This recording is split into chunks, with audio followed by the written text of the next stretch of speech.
Hi guys, this is a little video on the Z190 new heavyweight decompressor bog weight spring we've developed. This is a standard, as you can see. It's pretty lame, and the standard will generally do 2 revolutions before it knocks out completely and it will fire up. Our 70% stronger one does it stays locked in. It doesn't throw out until there's enough fuel and air for it to fire up, and away it goes.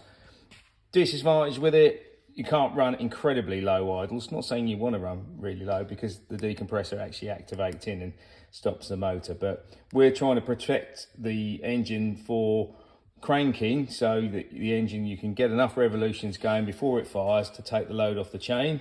That's the first one, and on a potential kickbacks on startup. The other one is, as we know, they're all snapping starter chains at about anywhere between 600-700 miles upwards to 1,000, subject to how the bike's set up, how the carburation is, how high the idle is. So, you know, that's where we're seeing the main problem is on kickback, on turning the engine off. When you turn it off, you can sometimes hear it trying to yank the starter motor backwards. So that's why we've done this. We hoped it would work 100% better on turning off and not having any kickback, but it doesn't for some reason. We've done 9 engines out there with them in, and they're all running around as we speak.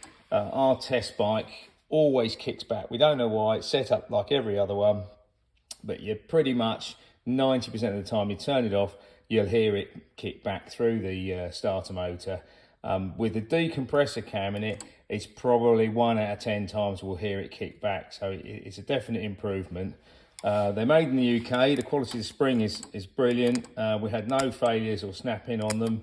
We even wound one up an extra turn like the guys were doing with these, and they all ended up breaking. So yeah, it's due hopefully the end of September 2022.